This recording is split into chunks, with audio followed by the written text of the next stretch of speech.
Estamos de volta com a Agenda Econômica, hoje conversando com o economista Carlos Eduardo de Freitas sobre a taxa de juros cobradas no Brasil. Professor, voltando então ao que a gente estava falando no bloco anterior, que é como resolver a questão, quais as possíveis soluções para resolver a questão do endividamento do governo, que está na base, segundo o senhor, da nossa elevada taxa de juros.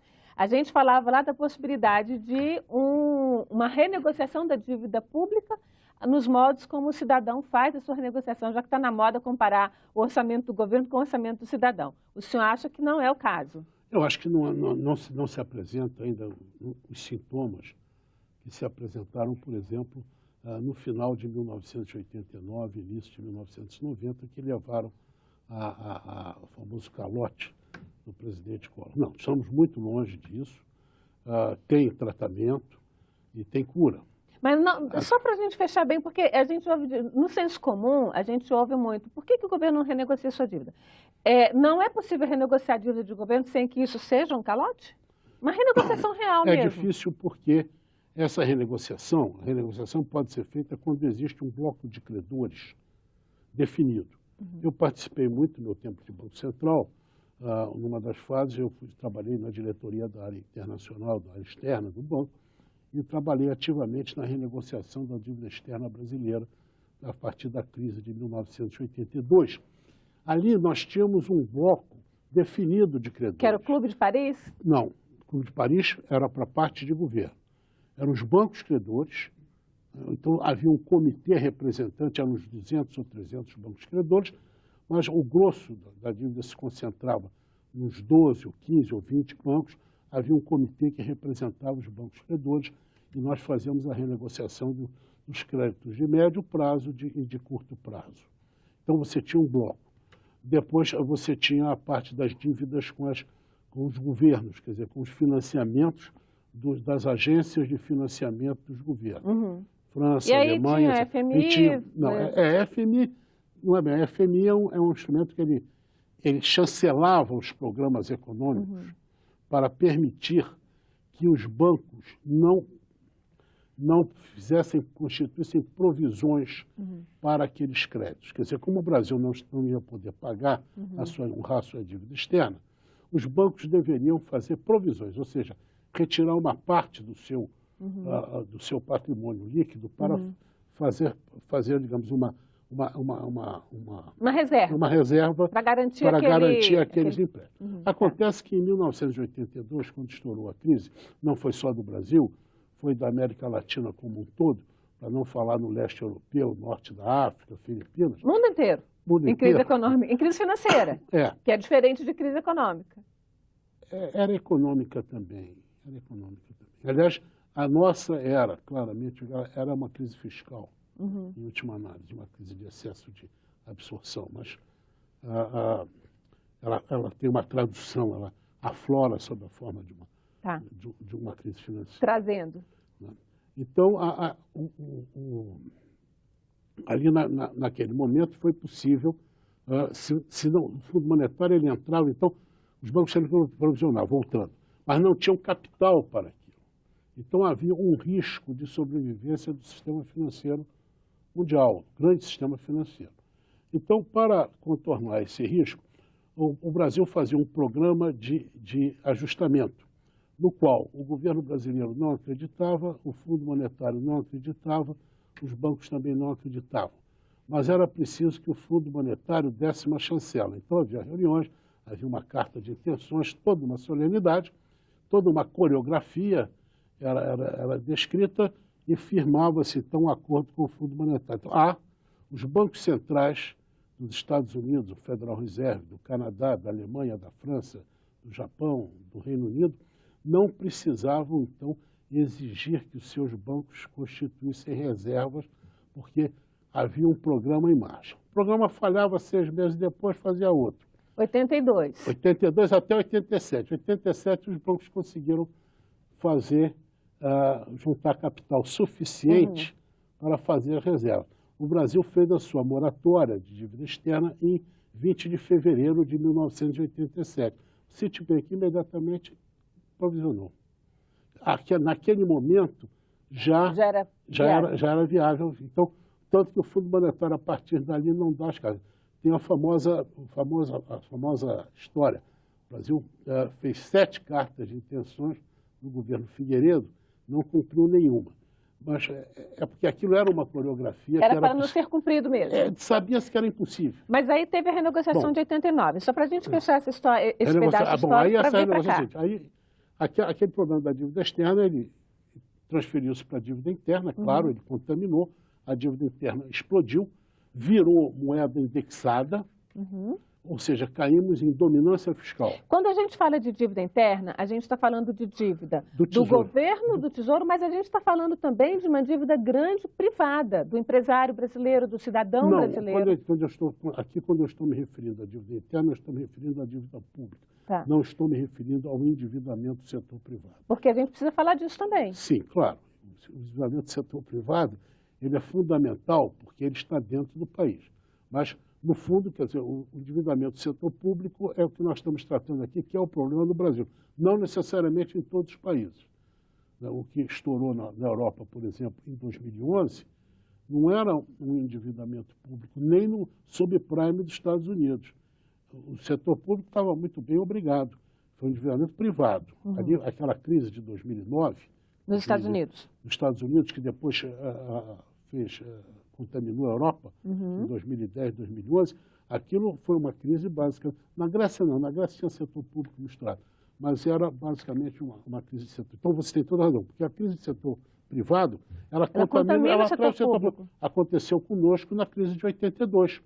O setor privado tinha dívida externa, mas o governo foi absorvendo, ele pagava, o setor privado foi pagando em cruzeiros na época, mas o Banco Central recolhia os cruzeiros, creditava os bancos estrangeiros em cruzeiros, em dólares aqui no Brasil, não transferia porque não tinha dólar, e a dívida virava uma dívida do governo, porque o setor privado pagava.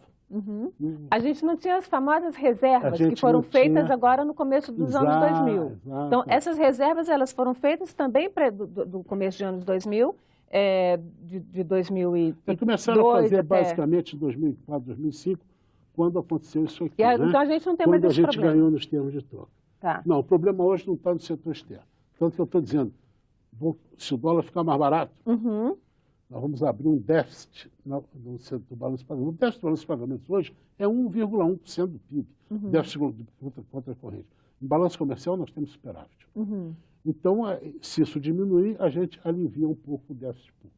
Então, voltando, eu não vejo hoje perigos de dominância fiscal. Dominância fiscal é uma situação onde a política monetária não faz mais efeito, onde a medicação não resolve mais. Onde a ação do Banco Central não tem mais efeito. Exatamente, fica disfuncional.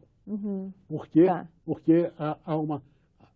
Se aumenta a taxa de juros para controlar a inflação, aquele aumento da taxa de juros coloca a dívida pública numa situação de insolvência. Vamos trazer um pouquinho essa questão da taxa de juros para o cidadão. Porque assim, o senhor dizendo que a taxa de juros brasileira não é alta, para nós, senso comum, é meio assim, né? Como é que a gente tem uma... Eu não disse isso. Ela é alta. Ela é alta. Só que ela tem que ser alta. Tá. Eu não disse que ela é baixa, não. Ela é alta. Se ela não fosse alta, a inflação não teria despencado. Por que a inflação despencou ao longo de 2016? Por causa da taxa de juros. Então foi certo subir a taxa de juros lá atrás? Certíssimo, correta, absolutamente correto. Isso a gente pensando em macroeconomia. Não, a gente pensando em todo mundo, né? Porque não adianta, você não ter salvação do micro sem não salvar o macro. Tá. O micro não existe sem o macro. Tá. O macro precisa do micro para ficar melhor de vida. As duas coisas vão juntas. Tá. Não adianta. Tá. Então, assim, mas vamos ficar em alguma coisa para a gente falar um pouquinho para o telespectador cidadão mesmo ali, indivíduo, né? Que ele paga uma taxa de juros altíssima. Né? Mais de 380% se não pegar cartão de crédito rotativo. Não, aí é rotativo, esquece. Rotativo de Explica então esse juros de cartão de crédito de cheque especial. Não é para usar e cheque especial também não. Quando o cidadão precisa de um empréstimo, ele deve fazer um consignado, ele deve fazer um crédito direto ao consumidor, um CDC, Então o brasileiro está vivendo mal, porque parece que todo mês o brasileiro está vivendo com descontrole das suas contas, que parece que todo mês, o comum a gente vê, eu entrei no cartão de crédito, eu paguei no cartão no prudente rotativo. que o brasileiro organize as suas contas e reconheça o problema, Marcelo, é o seguinte, nós ficamos mais pobres. O nosso produto interno bruto per capita de 2016 está na faixa de 2009 e 2010. Tá. Porque nós começamos a empobrecer em 2011. A gente teve um picozinho aqui em 2011 de riqueza. E aí depois chute. Quer dizer, a gente não tem condição, a gente não tem... O que é que falta para uma estrutura da gente ter uma riqueza um pouquinho mais... Essa riqueza aqui veio das commodities. A nossa riqueza veio das commodities. Aqui, ó, e empobreceu aqui. Agora, para fazer a riqueza sem ter a ajuda das commodities, ajudam muito. Elas estão até melhorando, hein? Na margem, até tem uma melhorazinha no final de 2016. Na margem eu tenho uma olhada... Onde é que a gente pode ter uma riqueza um pouco mais estrutural? Poupança, investimento e equilíbrio fiscal. Não tem... Poupança do cidadão? Poupança do cidadão, poupança do governo. Então o cidadão tem que quitar suas dívidas e poupar. Agora, se ele poupa, ele para de consumir. Se ele para de consumir, ele não incentiva a indústria. Sim, mas ele incentiva a indústria. A indústria tem dois incentivos. Ela pode ser incentivada domesticamente, pode ser incentivada externamente. Isso, você pode ter exportação. Isso aí não é o problema. Se não tiver, o nosso problema não é de falta de demanda. A propensão ao gasto brasileiro, eu até costumo brincar, é 120% da renda. Quer dizer, encostou, como você falou, está todo endividado. Então, o nosso problema não é de falta de demanda. Nós temos demanda. O que nós não temos é capacidade produtiva. Mas as empresas estão com o parque produtivo ocioso. Ocioso e com produtividade baixa. Esse parque produtivo que está ocioso, ele voltar agora, ele não volta com a produtividade atualizada. Isso tem que ser atualizado. A nossa produtividade é uma coisa que, historicamente, ela vem baixa. No intervalo, a gente conversou um pouquinho, só falou sobre a questão de que o juro ele é alto para o cidadão comum, mas ele tem uma parcela dos brasileiros que pagam juros baixos. Só podia falar aqui para o nosso telespectador, até para a gente encerrar, que a gente estava falando da questão da clientela do BNDES, que é metade, né, clientela do BNDES, SFH e crédito agrícola. Esses três juntos fazem mais ou menos metade do crédito. E esse crédito é subsidiado.